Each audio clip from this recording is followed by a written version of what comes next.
नमस्कार, जोहार।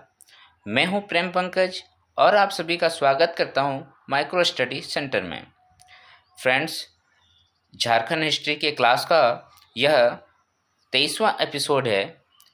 इस 23वें एपिसोड में हम लोग एंट्री ऑफ ईआईसी यानी कि ईस्ट इंडिया कंपनी पढ़ेंगे, जिसमें हम लोग देखेंगे कि वह किस तरीके से ढालभूम के क्षेत्र से झारखंड में प्रवेश किए, पोरहाट इलाके को अपने अपने अधिकार क्षेत्र में ले लिया और कोल्हान को भी उसने किस तरीके से अपने क्षेत्र में लेकर वहाँ के हो जनजाति और अदर जनजातियों से कर वसूलना शुरू किया।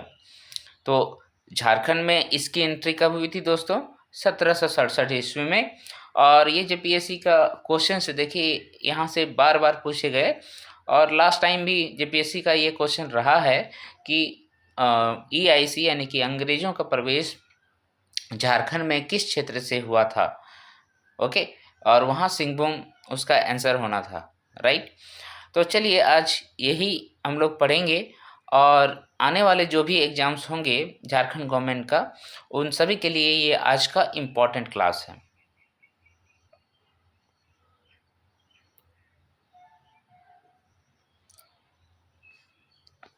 फ्रेंड्स, आज का क्लास में हम लोग देखेंगे कि ढालभूम में, है ना, ये ढाल या ढालभूम दोनों ही नाम सही है, में अंग्रेजी हुकूमत का आगमन 1767 ईस्वी में हुआ। वो किस तरीके से हुआ, किन राजाओं को हराया, ये देखेंगे। दूसरा में देखेंगे पोरहाट में आगमन 1820 ईस्वी में होता है, और कोल्हान में आगमन जो है 1821 में हो जाता है। तो अगर हम लोग झारखंड के मानचित्र में देखें तो ये तो देखिए ये वेस्ट बंगाल है, और वेस्ट बंगाल के एरिया में आपको पता है 1765 में उसको दीवानी अधिकार मिल गया था, और उस बंगाल के इलाके में, बिहार के इलाके, उड़ीसा के इलाके में जो है बीचों बीच उसका झारखंड पड़ता था।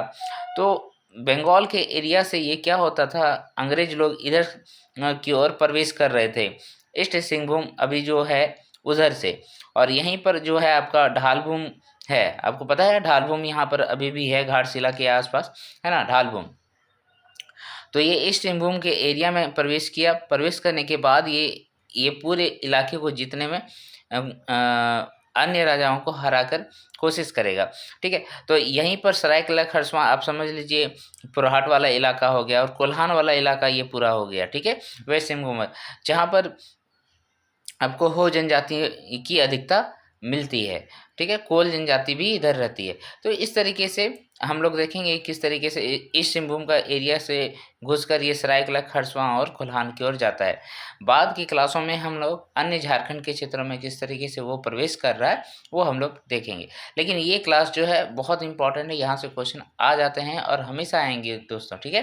क्योंकि सबसे इम्पोर्टेंट क्लास तो यही है, जब अंग्रेज प्रवेश कर रहा है झारखंड में, इसकी अगर पता आपको है तो बताइए इससे इम्पोर्टेंट और क्या हो सकता है। क्योंकि उन्होंने पूरा झारखंड को क्या किया था, अपने अधिकार क्षेत्र में लेकर यहाँ के जनजातियों का जो जीवन था वो पूरा पूरा नष्ट कर दिया था।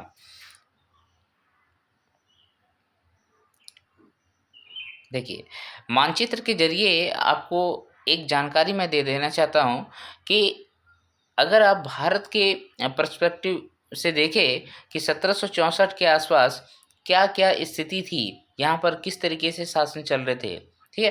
तो यहाँ पर देखिए बंगाल में जो है नवाब ऑफ बंगाल था, नवाब ऑफ बंगाल था, जो 1764 के बक्सर की लड़ाई के बाद इसकी स्थिति जो है बिल्कुल ख़त्म हो जाती है ना। और अंग्रेज अपने राजा को वहाँ पर बैठाता है, ठीक है, जो उसके कठपुतली रहते हैं।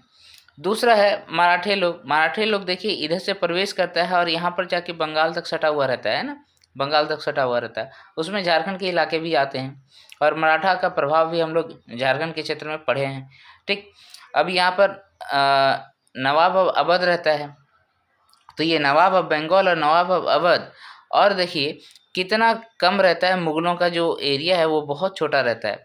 तो इन तीनों ने ही मिलके आपको 1764 के बक्सर की लड़ाई किया था अंग्रेज़ों के विरुद्ध, लेकिन वो लोग हार गए। और यही हार जो है सबसे बड़ा घातक साबित हुआ भारतीयों के लिए।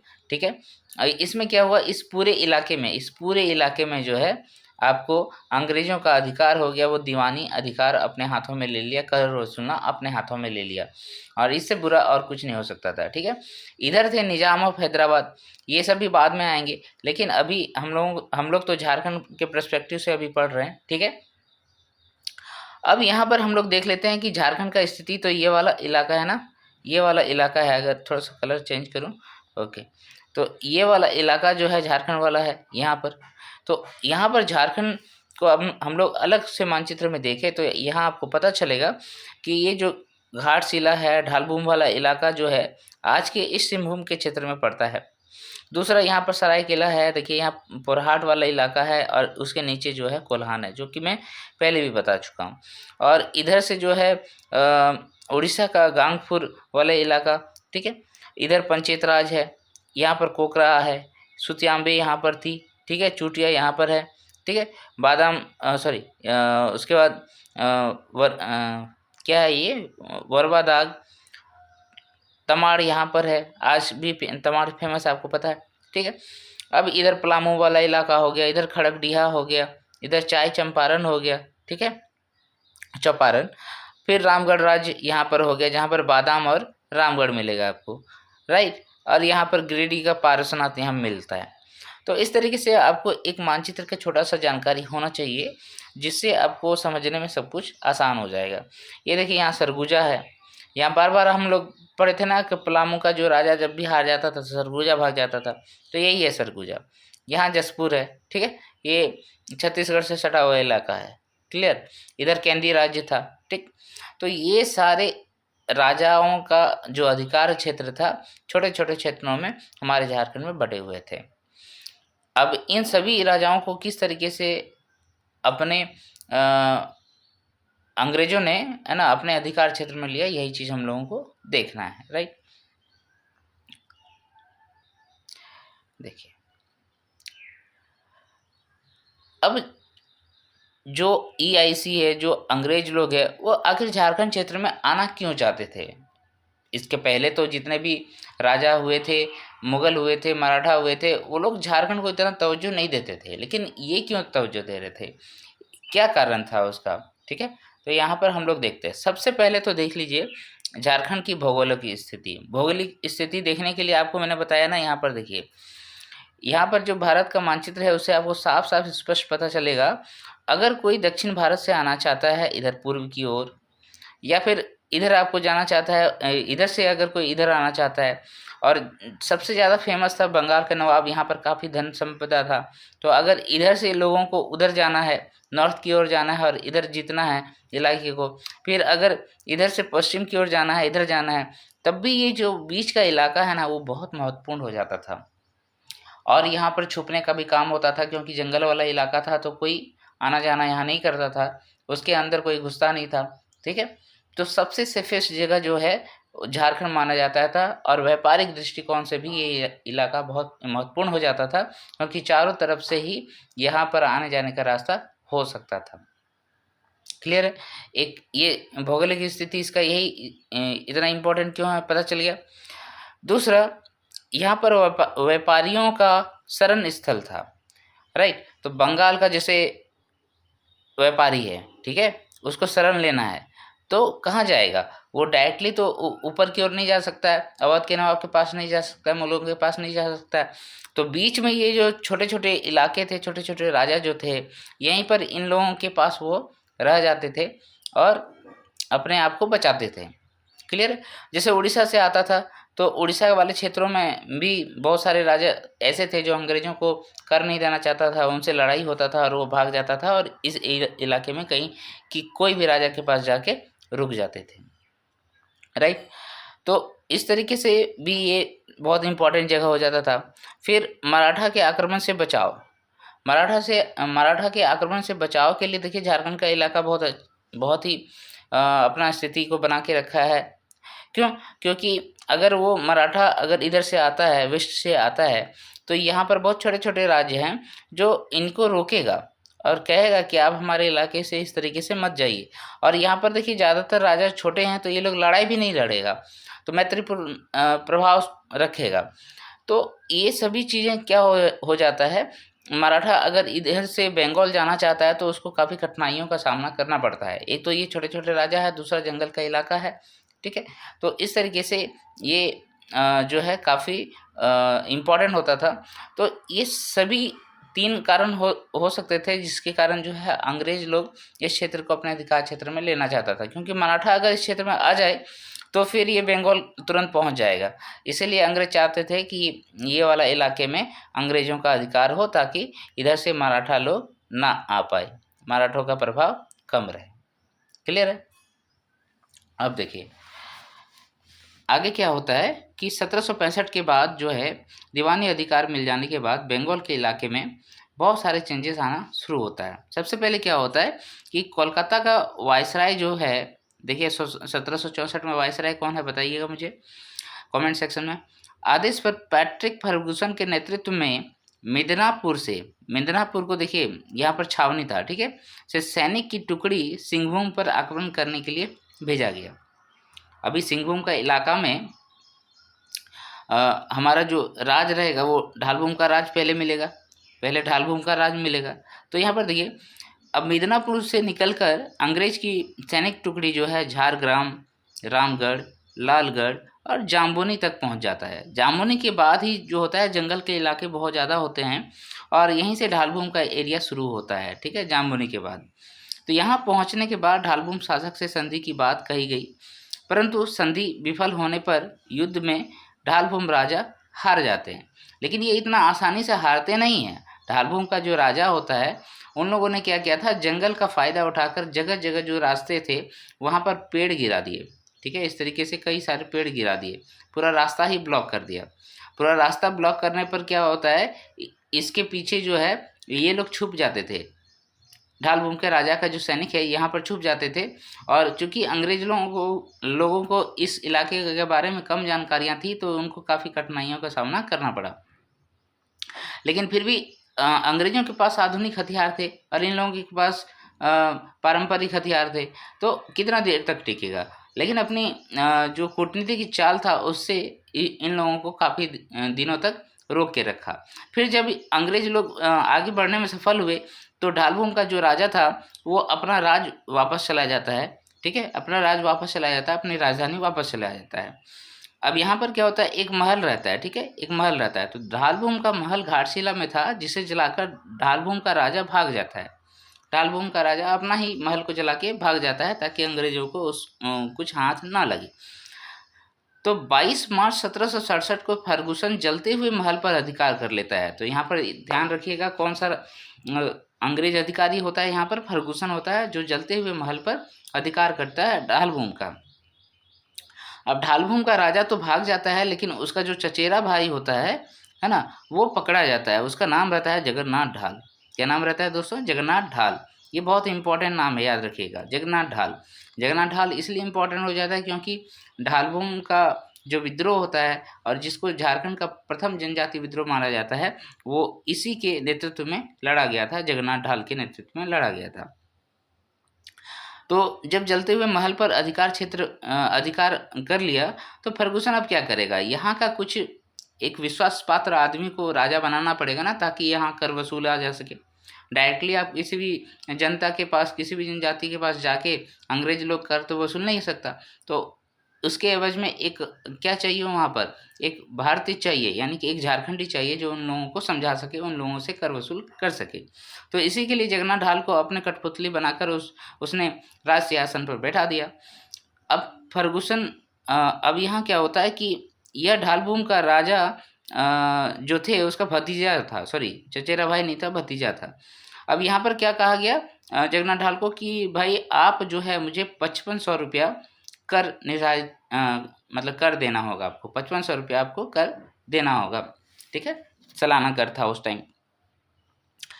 तो इस तरीके से जगन्नाथ ढाल अभी जो है राजा बन गए। अब आगे क्या होगा, आगे क्या होता है देखिए, फर्गुसन के चले जाने पर यहाँ से फर्गुसन जो है 1768 में चला जाता है। फर्गुसन के चले जाने पर जगन्नाथ ढाल अपने आप को स्वतंत्र घोषित करके कर देना बंद कर देता है। अब कहता है कि मैं स्वतंत्र हूँ, मुझे आपको कर देने की ज़रूरत नहीं है। तो अंग्रेजी हुकूमत छोड़ेगा थोड़ो, या ऐसी छोड़ देगा। तो अब क्या हो रहा है कि जगन्नाथ ढाल के साथ साथ जो है यहाँ का जो प्रजा है वो भी अंग्रेजों का विरोधी हो जाता है। अभी आगे जो कलकत्ता से वायसराय है, वो कलकत्ता के वायसराय जो है अब लेफ्टिनेंट रूक को भेजेंगे। तो दो नाम याद रखिएगा, पहला फर्गुसन हो गया, है ना, पहला फर्गुसन हो गया जिसने जलते हुए महल पर अपना अधिकार किया, और दूसरा हो गया कैप्टन रूक। ये कैप्टन रूक जो आएगा वो ढाल भूमि का जो ढाल विद्रोह है उसको भी ये नेगेट करता है ना, कैप्टन रूक। क्लियर है। तो लेफ्टिनेंट है ये, कैप्टन नहीं है, लेफ्टिनेंट रूक को भेजा जाता है, परंतु वह जगन्नाथ ढाल को पकड़ने में विफल रहता है। ये भी इसी तरीके से जिस तरह पहला राजा भाग जाता है, इसी तरह जगन्नाथ ढाल भी भाग जाता है। लेकिन उसका भाई यहाँ पर नीबू ढाल पकड़ा जाता है, नीबू ढाल पकड़ा जाता है। अब फिर क्या होता है कि चार्ल्स मॉर्गन भी आता है इसके साथ, ठीक है। तो लेफ्टिनेंट रूक के बाद चार्ल्स मॉर्गन आता है। 3 आदमी हो गया, फर्गूसन, लेफ्टिनेंट रूक, और तीसरा हो गया आपका मॉर्गन, चार्ल्स मॉर्गन। वो भी आता है, जगन्नाथ ढाल को पकड़ने की कोशिश करता है लेकिन विफल रहता है, और विफल होने पर नीबू ढाल को जो है राजा घोषित कर देता है, नीबू ढाल को राजा घोषित कर देता है। इससे नाराज हो जाता है कौन? जगन्नाथ ढाल। जगन्नाथ ढाल और नाराज हो जाता है, पहले से नाराज था और नाराज हो जाता है। अब ये क्या क्या करता है, यहाँ की प्रजा को अपने विश्वास पात्र में लेता है ना, जगन्नाथ ढाल, और एक मुहिम छोड़ता है, जिस मुहिम को हम लोग कहते हैं ढाल विद्रोह, राइट। और इसे ही ढाल विद्रोह कहा जाता है, जो कि 1767 और 68 तक चला था। वैसे तो हम लोग देखे थे कि 1767 से लेके 1777 तक चलेगा, 10 साल तक ये लड़ाई करेगा, ठीक है। और इसमें अंग्रेजों का हालत पतली हो जाती है। लगातार 10 वर्षों तक विद्रोह जारी रहा, जिससे अंग्रेजों को बहुत नुकसान हुआ। अंत में 1777 में जगन्नाथ ढाल को पुनः राजा बना दिया जाता है। जगन्नाथ ढाल को लगातार वर्षों में कहा जाता है कि आपका कर बढ़ाते जाएंगे, पहले साल 1000, दूसरे साल 2000, तीसरे साल 3000, इस तरीके से बढ़ाते जाएंगे, ठीक है। और ये देखिए, ये वाला ईयर का तो पता नहीं, लेकिन कहा जाता है कि 1780 भी कहीं लिखा हुआ है, ठीक है। तो 1780 में जो है ये 4267 रुपया हो गया था, बढ़ा हुआ है, ये इंक्रीमेंट वाला है, ठीक है, इतना बढ़ गया था। तो इस प्रकार EIC ने झारखंड में अपना आधिपत्य स्थापित करना शुरू किया था। तो झारखंड में पहला क्षेत्र कौन सा था?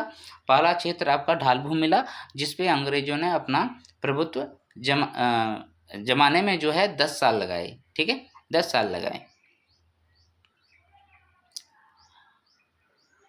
अब चलते हैं पुरहाट में क्या होगा, पुरहाट में किस तरीके से अपने को इस्टेब्लिश करेगा, ये हम लोग देखेंगे। तो पुरहाट में सिंह वंश शासक जो है, सिंह वंश शासक जगन्नाथ सिंह चतुर्थ, अभी कौन है राजा यहाँ पर?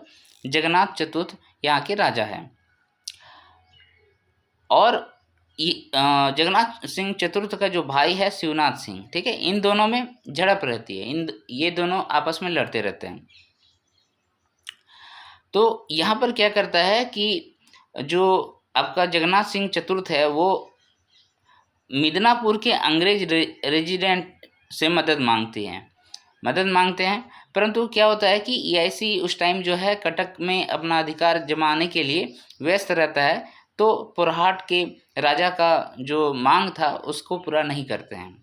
ओके, तो 1773 ईस्वी में फिर जाके क्या होता है, एक संधि होती है, क्योंकि अंग्रेजों को तो इसमें फ़ायदा है ना, कोई भी राजा अगर सामने से आता है कि मेरे से आप संधि कर लीजिए, है ना, उसके पास, और यहाँ के राजा संधि करते क्यों हैं?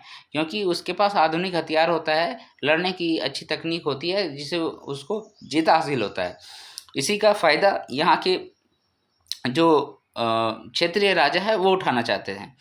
तो पुरहाट के राजा तथा अंग्रेज अधिकारी कैप्टन फॉरविस के बीच एक व्यापारिक समझौता होता है, ठीक है। पुरहाट के राजा और आपका अंग्रेज अधिकारी जो है कैप्टन फॉरविस, उसके बीच में जो है वो एक समझौता करता है सिंह वंश का, ठीक है। शर्त क्या रखती है कि कंपनी क्षेत्र के व्यापारियों को शरण नहीं दिया जाए, कंपनी क्षेत्र जैसे उड़ीसा हुआ, उड़ीसा में अभी कटक वाले इलाके में ये क्या करना चाहते हैं अंग्रेज लोग, आपका अपना अधिकार क्षेत्र चाहता है। तो यहाँ के जो व्यापारी होते हैं उससे क्या चाहेगा, कर वसूलना चाहेगा। तो कर वसूलना जैसे ही चाहता है तो यहाँ के व्यापारी जो है भाग जाता है और मैंने बताया ना झारखंड के क्षेत्रीय राजाओं के पास चले जाता है और अपने आप को बचाता है। तो यही कहा जाता है कि कंपनी क्षेत्र के जो व्यापारी आएंगे शरण लेने के लिए उसको शरण नहीं दिया जाएगा, ठीक है। और जो उड़ीसा उड़ीसा या बंगाल से भी जो आते हैं उसको भी, क्लियर होगी। और यहाँ पर फिर 1793 में क्या होता है, सरायकेला तथा खरसवा राज्य से भी व्यापारिक समझौता होता है। चूंकि पोरहाट और सरायकेला खरसवा अभी मैंने दिखाया, देख लीजिए और एक बार।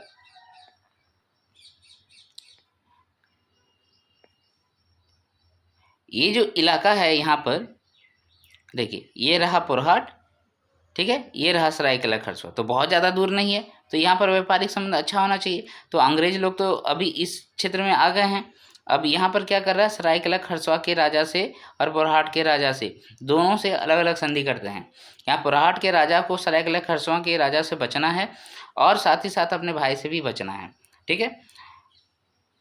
इसीलिए क्या करता है, अंग्रेजों से समझौता होता है और अलग अलग समझौता होता है। ये भी आपने देखा, एक 1773 में और एक 1793 में आपका सरायकेला खरसवा से, ये दोनों से ही व्यापारिक समझौता हो गया, राइट। अब यहाँ पर क्या होता है, 1809 में क्या होता है, पोरहाट के राजा को सरायकेला खरसवा के शासकों से डर था कि ये राज्य हड़प लेगा, अतः अंग्रेजों से उनका प्रभुत्व समाप्त करने की मांग की गई, परंतु अंग्रेजों ने मना कर दिया, क्योंकि 1793 ईस्वी में तो सरायकेला खरसवा के राजा के साथ अंग्रेजों ने एक समझौता कर रखा है, ठीक है, कर रखा है। तो इसीलिए पोरहाट, अब सरायकेला खरसवा के राजा को तो पोरहाट के राजा के लिए हराएगा नहीं, राइट, तो वो मना कर देता है। फिर 1818 में क्या होता है, तृतीय आंग्ल मराठा युद्ध होता है, तीसरा आंग्ल मराठा युद्ध होता है 1818 में। यहाँ पर क्या होता है, ईस्ट इंडिया कंपनी जो है वो जीत जाती है, ठीक है, जीत जाती है। और झारखंड के सिंहभूम महत्वपूर्ण भाग भी इसी क्षेत्र में आता है। पूरा इलाका जो आता है मराठा के प्रभाव से बिल्कुल ख़त्म हो जाता है। यहाँ पर भी अगर मराठा का प्रभाव रहता है तो वो ख़त्म हो जाता है। अतः पोरहाट के राजा घनश्याम सिंह से संधि का प्रस्ताव भेजा जाता है, क्लियर है। तो यहाँ पर अब देखिए मराठा का प्रभाव बिल्कुल अब नहीं रहेगा। बोल रहे बेटा, पढ़ा रहे हैं, अब देखो क्लियर है। देखिए मेरा बेटा बोल रहा था। अब यहाँ पर क्या होता है कि पोरहाट में आगमन जो है हम लोग मानते हैं कि 1820 में इसमें अधिकार क्षेत्र अपना कर लेता है अंग्रेज लोग, ठीक है। अब यहाँ पर क्या होता है, कंपनी का उद्देश्य क्या होता है, जो 1 फरवरी 1820 ईस्वी में संधि करेगा घनश्याम सिंह और कंपनी के बीच में, क्लियर है। तो ये सारी घटनाएं घटने के बाद आपको पता चल गया होगा कि घनश्याम सिंह का क्या उद्देश्य हो सकता है। तो देखिए घनश्याम सिंह का उद्देश्य क्या था कि सरायकेला खरसवा जो है उसका प्रभाव मेरे राज्य पे ख़त्म हो जाए। दूसरा कि कुल देवी की प्रतिमा थी, पौरी देवी की, आप लोग पढ़े होंगे, ये पौरी देवी की प्रतिमा जो है बहुत इम्पोर्टेंट रहता है सिंह वंशों के लिए। तो ये सरायकेला खरसवा के जो शासक होते हैं वो ले लिए होते हैं, तो उसको प्राप्त करना इसका प्रमुख उद्देश्य था। दूसरा, यहाँ पर हो लोगों का सत्ता स्थापित था। देखिए हो लोग किसी भी राजा के प्रति कभी भी कर देना स्वीकार नहीं किए थे, ठीक है। इन पोरहाट के राजा हो, सरायकेला खरसवा के राजा हो, इन लोगों ने हो लोगों पर जीत हासिल करने की बहुत कोशिश की थी, लेकिन उस पर हो नहीं पाता था, क्योंकि हो लोग काफ़ी लड़ाकू हुआ करते थे, राइट। तो अब घनश्याम सिंह चाहता था कि हो लोग जो यहाँ पर स्थापित है उस पर अपना सत्ता स्थापित हो सके। ये हो गया आपका घनश्याम सिंह का उद्देश्य, पोरहाट के राजा का उद्देश्य। अब कंपनी का क्या उद्देश्य था कि संबलपुर तथा बंगाल के बीच सीधा संपर्क स्थापित करना चाहते थे वो। उड़ीसा में अधिकार होने के बाद जो है बंगाल से अगर उसको कनेक्शन चाहिए तो झारखंड के क्षेत्र से होकर गुजर रहा है, इसीलिए इस क्षेत्र पे इसका अधिकार होना जरूरी है। दूसरा, कटक और बनारस के बीच का संपर्क स्थापित करना, मतलब आपका ईस्ट और नॉर्थ वाला इलाके में ये अपना जो है संपर्क स्थापित करना चाहते थे सीधा सीधा। तीसरा, विद्रोही कोलों एवं हो को नियंत्रण में करना। देखिए, कोल और हो जनजाति का विद्रोह यहाँ लगातार अंग्रेजों के खिलाफ चलते रहता है, क्योंकि जनजातियों के जो पारंपरिक चीज़ें हैं उसको नष्ट करने से क्या हो जाता है, वो लोग काफ़ी गुस्सा हो जाता है। क्लियर है। फिर संरक्षण के लिए व्यापारियों का जो रास्ता है वो बंद कर देता है। उड़ीसा और बंगाल वाला जो शरणार्थी जो जाते हैं, ठीक है, अगर पुरहाट वाले इलाके में, इस इलाके में अपना अधिकार हो जाता है अंग्रेजों का, तो वो रास्ता बंद हो जाएगा, तो आराम से व्यापारियों के ऊपर अपना अधिकार जमा सकता है। अब इसमें क्या हो रहा है कि पहली शर्त को जो है अंग्रेज मना कर देता है, यहाँ मना कर देता है, यानी कि सरायकेला खरसावां पे प्रभाव जो जमाना चाहता है घनश्याम सिंह, उसको मना कर देता है। दूसरा, सरायकेला शासक अजम्बर सिंह पौड़ी देवी की प्रतिमा को घनश्याम सिंह को देने में विवश हो जाता है। यहाँ अंग्रेज लोग जो है सरायकेला खरसावां के जो राजा है अजम्बर सिंह, है ना, उसको कहता है कि आपको घनश्याम सिंह को जो है पौड़ी देवी की प्रतिमा को देना है, नहीं तो वो उसके ऊपर कड़ा एक्शन लेगा। और ये कौन करवाता है, ये करवाता है मेजर WR गिलबर्ट, ठीक है, मेजर WR गिलबर्ट। दूसरा है 1821 में हो जनजाति पर हमला किया जाता है, जिसमें हो लोगों द्वारा आत्मसमर्पण कर दिया जाता है। इस प्रकार अंग्रेजों और पुरहाट राजा की समस्याएं हल हो जाती है। ये हो जनजाति के द्वारा जो विद्रोह किया गया है, इसके बारे में भी डिटेल हम लोग पढ़ेंगे। जनजाति विद्रोह जब शुरू होगा तब। यहाँ पर अभी अंग्रेजों का प्रवेश झारखंड में देख रहे हैं, पूरा झारखंड में जैसे ही ख़त्म होगा, उसी के साथ साथ हम लोग जनजाति विद्रोह भी ख़त्म कर देंगे। ओके, अब आते हैं लास्ट, कोल्हान के क्षेत्र में किस तरीके से 1820 ईस्वी में अपने आप को स्थापित करता है अंग्रेज लोग। तो कोल्हान में सरायकेला राज्य की स्थापना विक्रम सिंह करते हैं, आपको पता है, ठीक है। सरायकेला राज्य की स्थापना तो विक्रम सिंह की है, इसके बारे में काफ़ी डिटेल में पढ़ाया हूँ। सरायकेला एवं खरसावां राज्य के साथ अंग्रेजों ने 1793 में एक संधि की है। पापा बेटा ये पढ़ा रहे हैं इसमें, झारखंड का हिस्ट्री है, झारखंड का हिस्ट्री है, बैठो आप बैठो। हाँ देखो, अब हो जनजाति के विद्रोह को दबाने के लिए 1820 ईस्वी में रोरो नदी के तट पर मेजर रफसेज ने हो लोगों को पराजित किया, ठीक है। तो 1820 में एक बहुत महत्वपूर्ण लड़ाई होती है हो जनजाति और अंग्रेजों के बीच। अंग्रेजों की तरफ से जो नेतृत्व करते हैं वो है मेजर रफसेज, ठीक है। और ये रोरो नदी जो है, आज का चाईबासा जो है, इसी नदी के किनारे बसा हुआ है, ठीक है। चाईबासा बहुत इंपॉर्टेंट इलाका है आज की डेट में भी, क्योंकि ये कोल्हान का हेडक्वार्टर भी है। तो 1821 में कर्नल रिचर्ड ने हो जनजाति को भी पराजित कर दिया। 1820 ईस्वी में रोरो नदी के पास लड़ाई हुआ और 1821 में कर्नल रिचर्ड आए और उन्होंने भी हो जनजाति के ऊपर जुल्म किया और उसको पराजित किया। 1831-32 में कोल विद्रोह में भी हो जनजाति शामिल थे, ठीक है। 1831-32 में भी हो जनजाति शामिल थे। 1836 में क्या होता है, TS विल्किंसन ने भी कोल्हान क्षेत्र में कोल और हो जनजातियों पर हमला कर दिया और 1837 में आत्मसमर्पण करने पर विवश कर दिया। तो यहाँ पर देख रहे हैं लगातार युद्ध चल रहा है, ठीक है। 1837 में क्या होता है, विल्किंसन रूल लाया जाता है। हो जनजातियों को जीतने में जितने कठिनाइयों का सामना करना पड़ा, अगर आप देखें तो 1767 में ही आया था अंग्रेज, और ये जो है 1820 में जाके अपना कुछ प्रभुत्व जमा सका। लेकिन ये लड़ाई और आगे चलती रही और 1837 में जो है फाइनल एक रूल लाएगा, विल्किंसन रूल, जिसके जरिए क्या करेगा, यहाँ का जो आपका पौराणिक आपका जो भी परंपरा है ना, वो बने हुए रहने देगा। और यहाँ पर हो जनजातियों का जो पंचायत है वो भी पौराणिक है, उसको भी बने हुए रहने देगा विल्किंसन रूल के जरिए, ठीक है। इस तरीके से अंग्रेज लोग जो है कोल्हान में अपने आप को स्थापित कर पाता है, जो कि काफ़ी कठिन वाली समस्याएं हैं, ठीक है दोस्तों। तो आज का क्लास में इन्हीं 3 क्षेत्रों पे किस तरीके से अंग्रेजी हुकूमत जो है अपने आप को स्थापित करता है, यह जानकारी मैं आप लोगों को दिया। अगर आपको मेरा चैनल माइक्रो स्टडी सेंटर जो कि यूट्यूब में फ्री स्टडी करवा रहा है और मेरा नाम है प्रेम पंकज, तो उसको ज़रूर से ज़रूर शेयर करें, लाइक करें, सब्सक्राइब करें और बेल आइकन को दबा के ज़रूर से ज़रूर रखें, ताकि जो भी वीडियो मैं आप लोगों के लिए इम्पोर्टेंट लाता हूँ वो आप तक सबसे पहले पहुंच जाए और आप उसको देखकर अपना तैयारी को पुख्ता कर सके। ये रहा मेरा सोशल मीडिया का एड्रेस, आप यहाँ पर मुझे ज्वाइन कर सकते हैं। ठीक है दोस्तों, आज का क्लास इतना ही। Thank you for watching my video.